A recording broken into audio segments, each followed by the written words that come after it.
Aloha, everyone, and welcome back to the live stream with Core Team Hawaii, or our YouTube channel is called Moving Hawaii, and our real estate podcast that's going to be posted on Apple and Spotify and all those things is called the Hawaii Real Estate Podcast with Core Team Hawaii. So thank you guys for coming back. Start loading up your questions. We actually don't have any leftover questions from the last one, so if you guys have questions, leave them. Even if you're listening to this after the fact, leave your questions, and we'll start the next one with your questions. By the way, even you can go on our website and go on our not our website, go on our YouTube channel. You can scroll down and buy T-shirts with the team's logo and stuff on it. So actually, I don't even know. I never even checked that, but go get that. And as always, go to coreteamhawaii.com, this beautiful website, and scroll to the bottom. All the way at the bottom, you can fill out the contact form for any Hawaii real estate needs that you have. We made today's podcast topic, or today's live stream topic, about Max Holloway. Shout outs to Max, and congrats on making it 1 and 2 with Dustin and retiring Dustin. And, this is a real estate podcast. Why are you guys talking about Max? Well, it's a hot Hawaii topic right now. I got to meet Max. He was super cool. I saw him. It was after he beat Dustin Gaethje. For people, he won this heroic sort of fight. It was crazy. He was at the moment one of the most popular sports icons in all of the world in that time, because he had just knocked this guy out in the final seconds, and it was crazy. And a couple weeks later, I run into him, and so I've met famous people. I used to own a jiu-jitsu brand and met all these famous jiu-jitsu people and whatever, and I usually don't trip, right? But I saw Max and I was like, and he was super cool. He's like, "You want a picture, bro?" As I was struggling to talk, and he was like, I was like, "No, actually, thank you for I don't, but I want a video. Could I get a short video? You saying happy birthday to my sister? Because she loves you." And he was like, "Yeah, bro, bust out your phone." On top of that, Kenji does a podcast with his brother, Taisei Discovers, and they did a whole, Kenji, like an hour with Max and his wife? Like hour, half hour, 40 maybe. Hour 40, and ESPN MMA, which has 4 million followers or something, just shared their stuff on Instagram. So anyways, Max is, I'm not claiming Max is my cousin or anything, but we've been able to either meet Max, or in Kenji and his brother's case, have a little more closer proximity, and we wanted to celebrate a win for Hawaii. If we want to switch it to real estate, Max is from Waianae, and Waianae gets heat. Waianae gets. If you don't know, if you're watching, you can look at my map here, all the way west. Like usually people say Waianae, they're talking about everything from Nanakuli to where there are no more homes in Makaha here. So, on the Waianae coast, it's the cheapest homes you're gonna find. It's the crime rate is what it is. You can find the smoke if you want it in Waianae, right? But also some of the best people in the world come out of Waianae, like Max, right? And so it kind of just goes to show that Hawaii is not.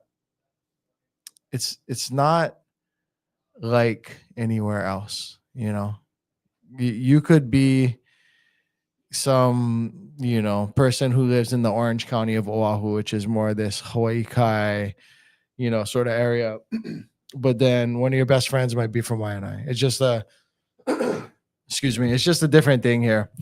And I just wanted to, I think Max would appreciate, highlight and shout outs to Waianae as well.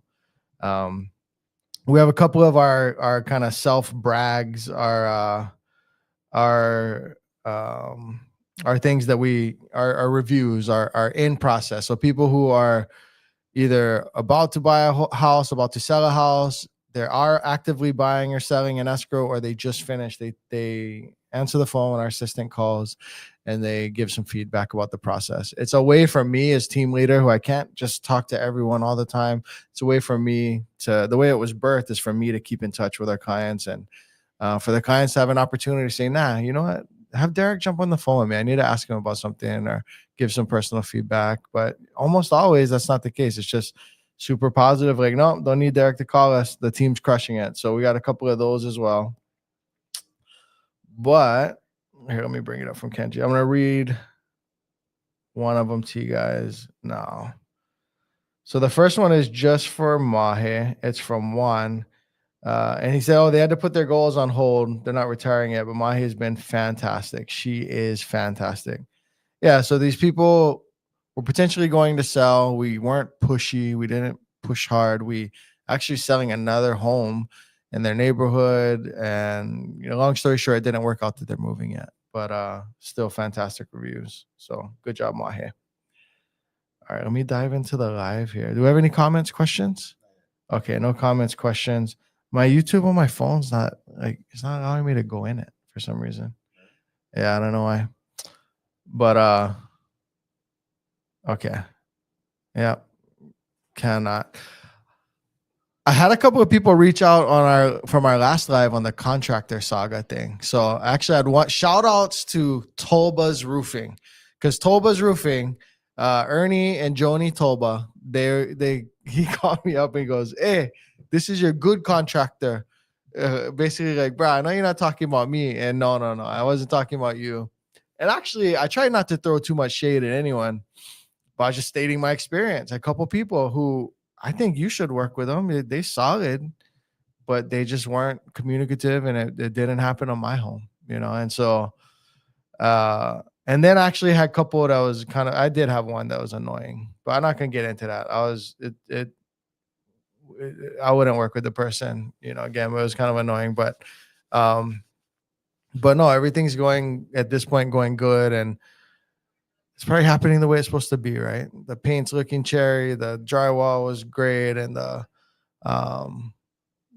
flooring guy is starting tomorrow, electrician's cleaning up. But a couple people reached out. Shout outs to Jennifer, who reached out for recommendations to hang a door, to do some plumbing. So if you guys need that kind of stuff, you guys need anything like house, home, real estate related, always feel free to hit us up, even if we're not doing a transaction. Now, if it's like, hey, Derek, I need your flooring guy. And so you go to coreteamhawaii.com, right?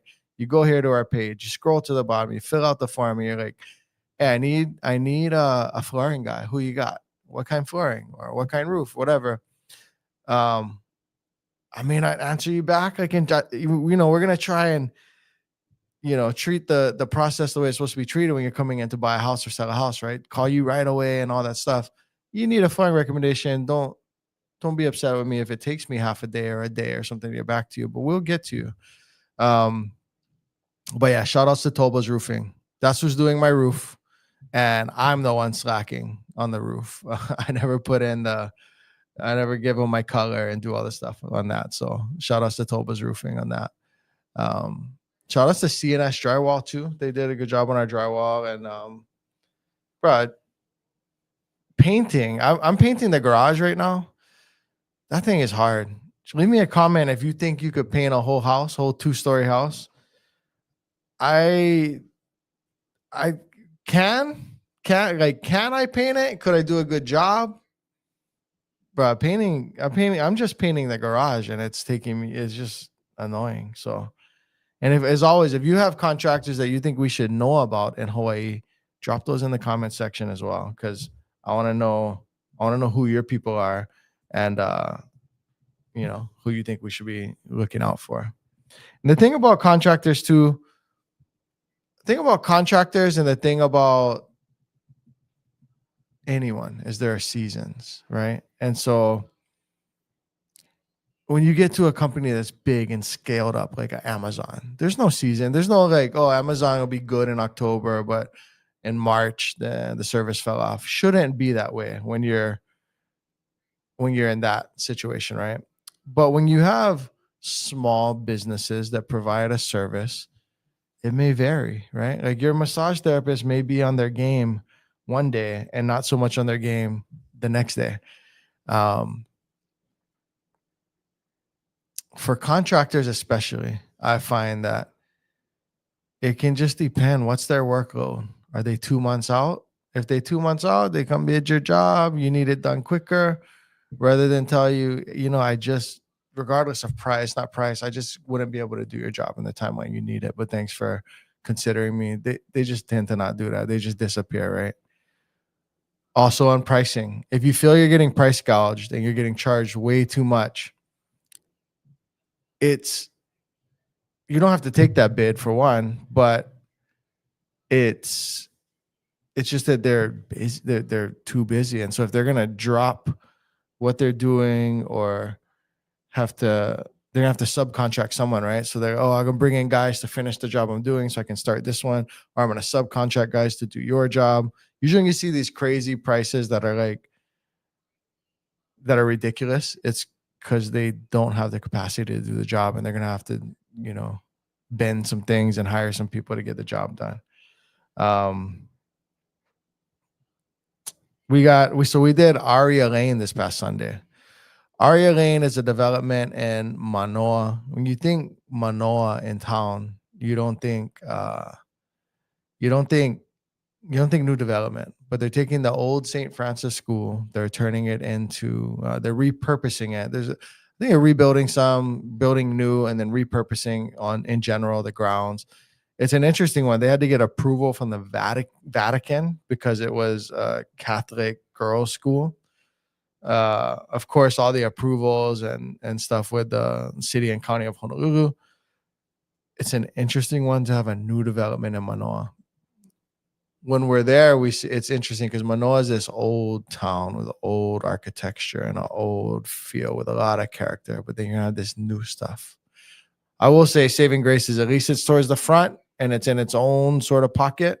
So I don't think it'll really take away from Manoa. But also we saw street signs. We saw not street signs. We saw paper, cardboard, laminated signs up that were like save Manoa.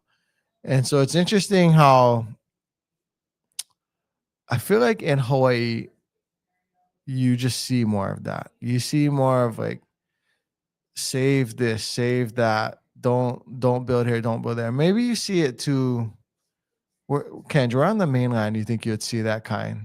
Like around like Yellowstone or just like save our parks and stuff. But like in Orlando and Dallas and my dad, perfect example. My dad and my stepmom were living in south of Nashville, like 50, 60 miles. I don't know, took almost like an hour to get out there from Nashville. When they first moved out there, they didn't even have a Walmart in the town or nothing. Now there's a Target, like a Target super center with all kinds of like restaurants and theaters and bookstores and basically an outdoor mall. Actually bigger than like Kamakana Ri'i and Eva and Kapolei, however you want to look it down. Now there's everything when it used to just be pastures. I've never seen like a save the Tennessee farm sign or like, stop colonization and stop gentrification. I hear people complain about it, but I don't hear I don't see these like human collective movements to protect things. So I don't know. Hawaii just has a different vibe. That's something I wish I could. I would never get Max on here, I'm sure, but I wish I could hear his stance on on sort of the gentrification of Hawaii. I heard him talk about it. I don't know, Ken, you heard that? There was that one interview where he was like, basically he was like Max's own version of like, pull yourself up by your bootstraps. He was like, freaking work hard, bro. Like nobody's stopping you. Nobody's going to save you. Work your butt off. I don't know if you, that like young Max or like, it was probably a few years ago, but it wasn't that. It's within the last few years. So he was like, work your butt off and just make it because you got to make it, right? Yeah. Do a rave or do a rave. You've been on the last several weeks. How do you actually pronounce that? Can you tell us? Is it do a rave or is it do a rave, do a rave? We had a client that I just referred to someone else this morning too. This is an interesting topic. We had a client and we referred them because sometimes as the team leader and as a team collectively, we have to make a hard decision. We have to look at alignment we have to look at capacity, and we have to look at congruency, right? Basically, is it a fit? Oversimplified version of that is it a fit? And is it the right timing? So earlier I talked about the contractors, and then they're like,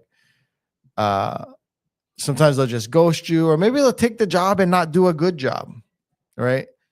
They're like spread thin. I've had that recently. We had a contractor who actually I need to address, and they went out, did a bid on our client's property, just did the estimate, that's all, and then ghosted. But the problem is they took a fee. So now I'm going to have to go address that. But we don't want to be those people. We don't want to either not give you the best experience or not do a good job because we don't have capacity, or we're incongruent, or we're not aligned, whatever the case may be. And so in this situation, the people are nice, they're great people. So shout outs to, you, R and S. I'll leave it. And they're nice people, and they're buying cash, and what I'm proud of is almost no agent on the island would make the decision that we made. Under no circumstances. There are some. I'm sure there are some. But under most circumstances and most agents, they wouldn't walk away from a $1.5 million cash buyer, right? But we just know that we don't have the capacity and the alignment right now. The agent who had started helping them, I've decided is not going to be a good fit, and I'm not going to be able to give them the best. And I personally can't either. And so we have someone else. We have someone else who we have alignment with, and who we help with the admin and, help in business a bit, and who just do better for this client. I brought this topic up, and it's like, people are like, well, spill the tea. There's not really tea to spill. And I wouldn't want to broadcast the nuances of the conversation over a live stream like this, because it'd be impossible for it to land with the grace that I intend it to. But what the message, I don't want you to think that the message is, oh, so we call them and they might not help us. It's very rare. It's not very common. On the outer islands, yes, you need Maui, Kauai, Big Island, whether Kona or Hilo. We have multiple people. So on Maui, we probably have 4 or 5 different agents that we might refer you to, depending on the fit. Kauai is just a less common one. Not as many people buying Kauai. I probably 1, 2, 3, probably 4 or 5 agents there as well.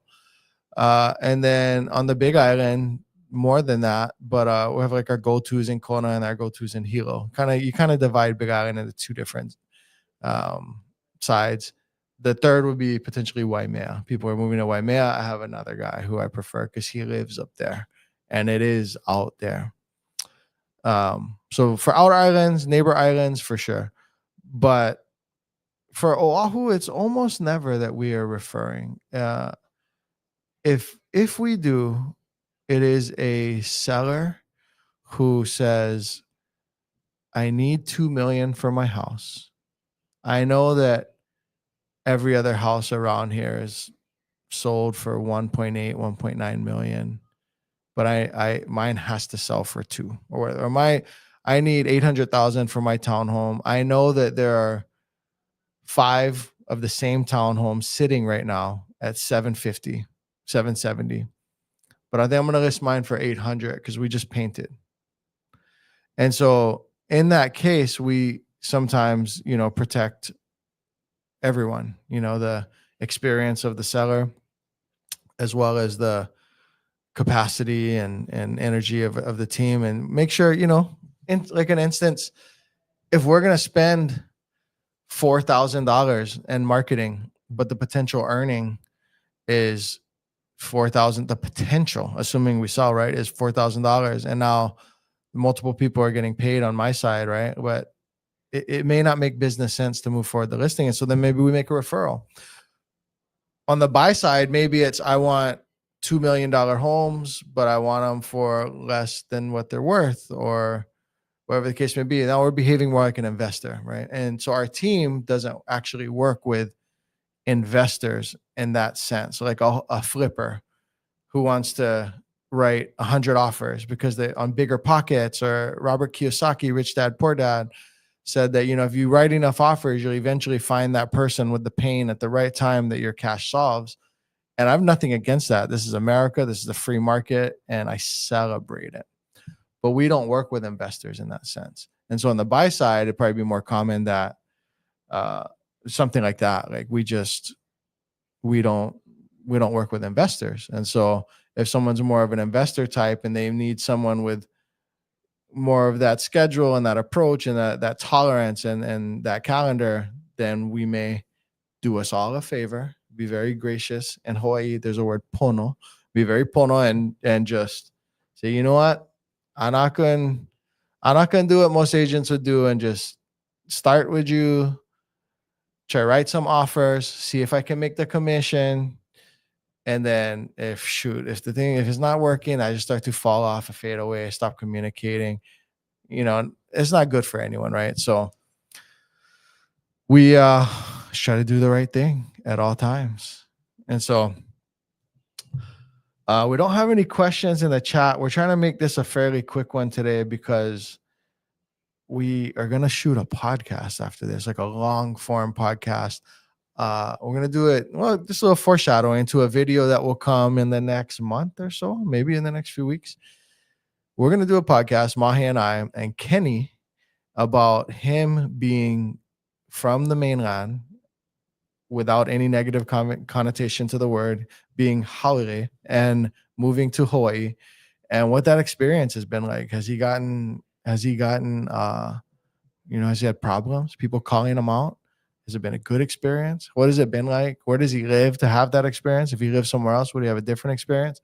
We're going to have that conversation today in long form and post it on one of our Sundays soon. So that's why we need to make this one fairly short. But now that I'm getting a couple of comments, I'll keep going. As long as there's comments and questions, I'll keep answering them.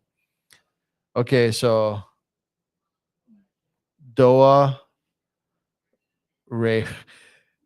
What is that?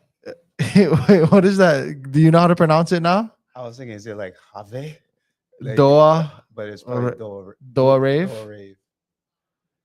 Yeah, I think you didn't say like Raw Vay or VAY. So Doa Rave. But Doa Rave says, when it comes to making an offer on a home there on Oahu, say the home is listed at $5 million. Would you want to offer more than $5 million or less in your experience? Oh, well, it just depends, right? How long has it been listed? What do we think their approach is? At the 5 million mark, it's a different market than at the 1 million, or even depending on where you are, the market and the approach starts to shift a lot, approaching 2 million. Even $1.5 million homes still behave a lot like $800,000 homes, depending on where you're at. But at 5 million, people typically, agents, because they know that it takes a specific buyer who wants to deploy that kind of cash and or capital in the form of a down payment and partial loan, whatever the finance structure may be. It takes a certain type of buyer that wants to choose that piece.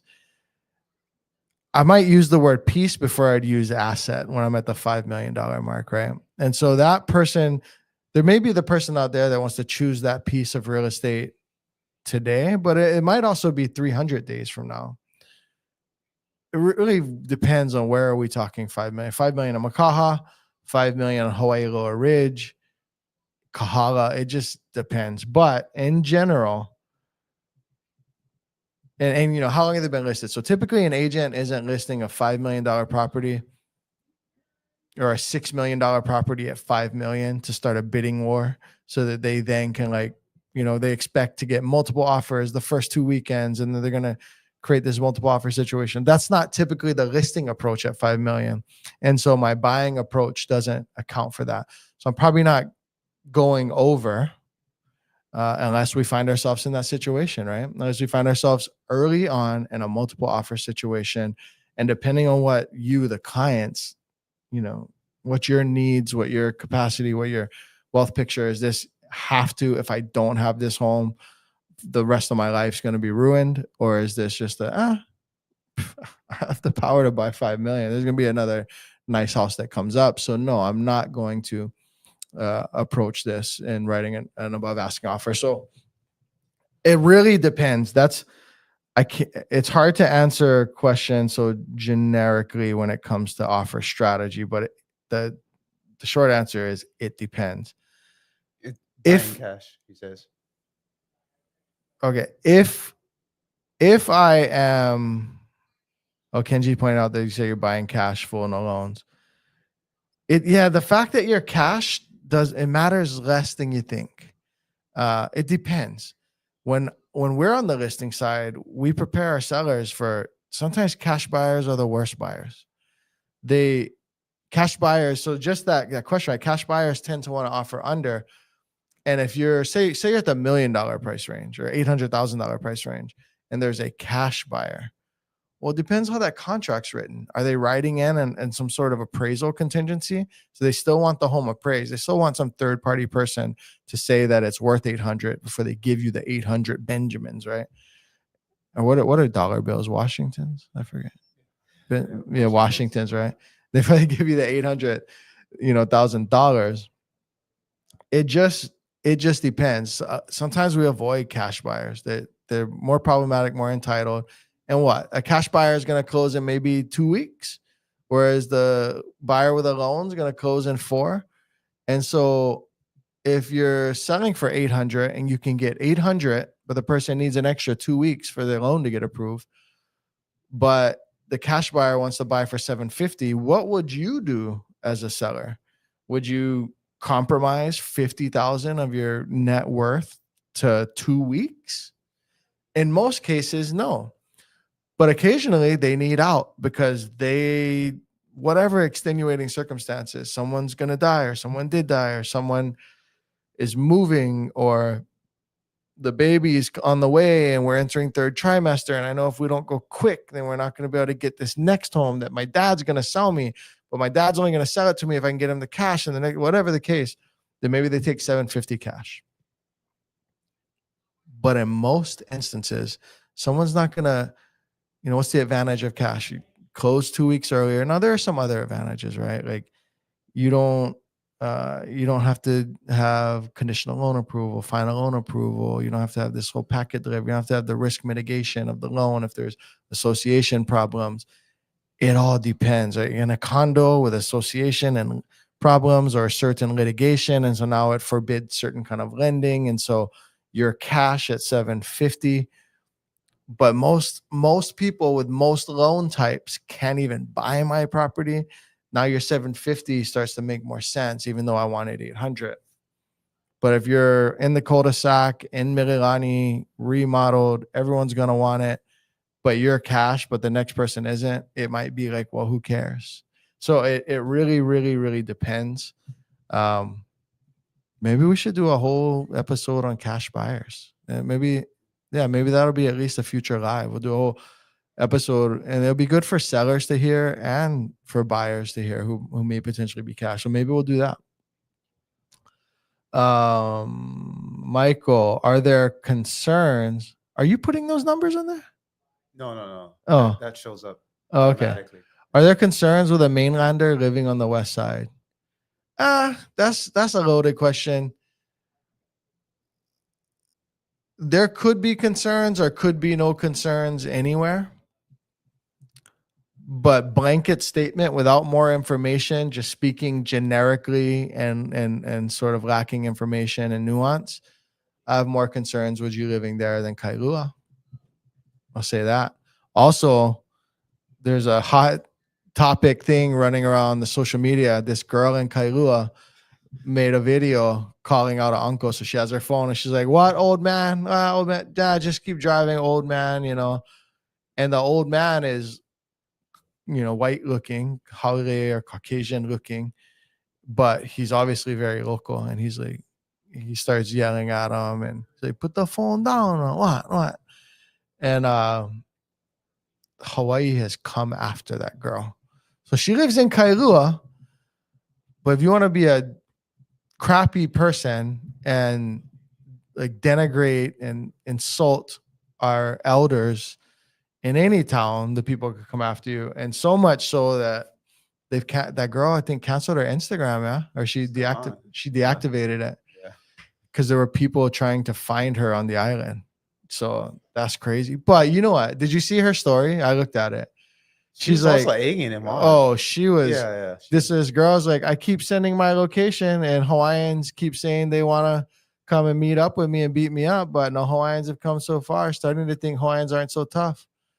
She's asking for it. Bruh, I'm not condoning violence or doxing or any of that sort of stuff, right? But geez, come on. What you think gonna happen? You know, like what you think gonna happen? All right, Mark. Why are there more 3D walkthroughs? Seems like it would be a quick way to enhance the feeling for why aren't there? Why are there not for a listing, especially easier with the smaller homes and condos? You know, those 3D walkthroughs, one thing about them is they show every speck of dust, like the way that software, that it's called Matterport, the way the Matterport software and the camera works, you're going to see like the little piece of dust in the corner over there. And it just depends. The MLS allows you pictures and then one thing like that. So it's either a 3D walkthrough or a video made to like accentuate the property and highlight it sort of cinematically and dramatically. And so oftentimes we opt for the video over the walkthrough, but it would depend on the property. Yeah, depend on the property. Best bank for getting a mortgage in Hawaii. So we like to refer the majority of our clients to Pacific Rim Mortgage. There's banks. So there's three types of lending. There's banks, you know, Bank of America, Bank of Hawaii, whatever. But the thing with going to those banks is, especially in Hawaii, typically like Pacific Rim Mortgage is going to broker you a better deal with Bank of Hawaii than you could personally get by walking into Bank of Hawaii. So why go to them? Then there's Pacific Rim Mortgage. They're brokers, right? They're mortgage brokers. So they could broker to Rocket. So like when I was doing my loan, they were like, well, we could go here, and there was something kind of special I needed, and they're like, the allowances for that, like these people would probably do it more than these people. And so I tend, if I'm going insurance or mortgages, like I tend to like to have options. I don't want you're this bank and that's all you are. It's just principally that's not the structure that I prefer. Then there's mortgage bankers. So there's like out in the community, not at a bank. So not at a place that has a teller where you have your savings account and you go to exchange money on payday. Not a bank in that sense, but there's these bankers who they look like a broker, but they can only go to one line. So they're as if like Bank of Hawaii had a third party branch that doesn't accept money or have ATMs, but all they do is loans. But all they do them for is Bank of Hawaii. So like Loan Depot or something like that. They Depot, like Home Depot, you go there, you can buy all kind of stuff, right? But you go to like with a Loan Depot, you can only get the loans through them, is my understanding. Someone can correct me if I'm wrong, but they're mortgage bankers. So there's actual banks, mortgage bankers, the mortgage broker. I prefer the mortgage broker. When I was looking in Vegas, mortgage broker. If a friend calls me from whatever state and they're like, hey, I'm thinking about, doing this. I'm thinking about buying a property. When Mahi bought in Washington, it's like find a mortgage broker.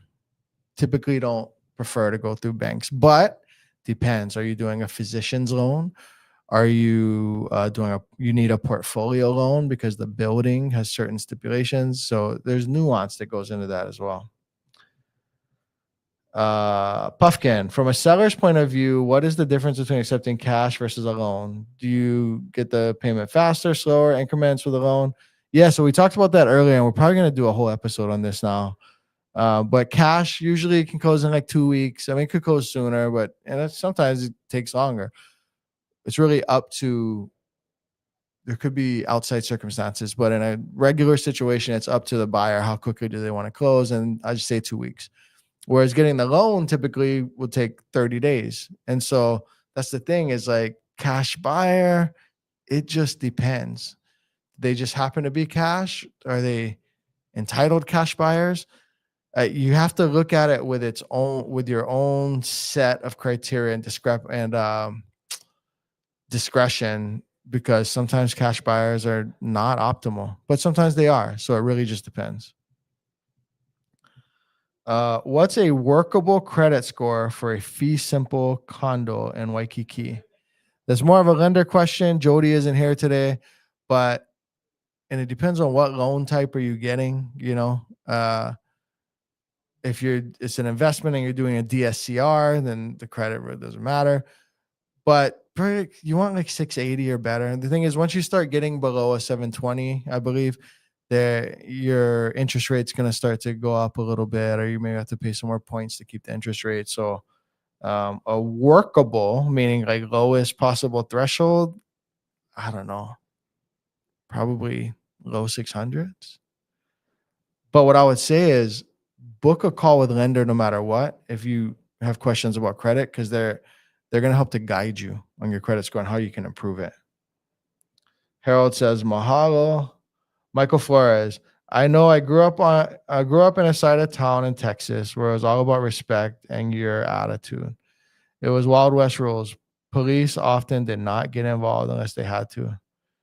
Yeah, I wouldn't say Hawaii is typically that, but could be like that. Yeah.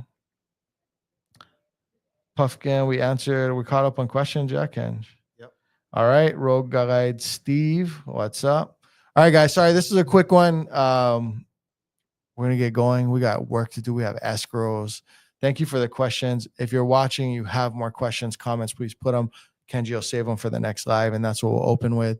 And we're going to be shooting a podcast for one of our Sunday drops soon right now with Kenny about being a white man in Hawaii and what that experience has been like moving here 4 years ago, I think 5 years ago.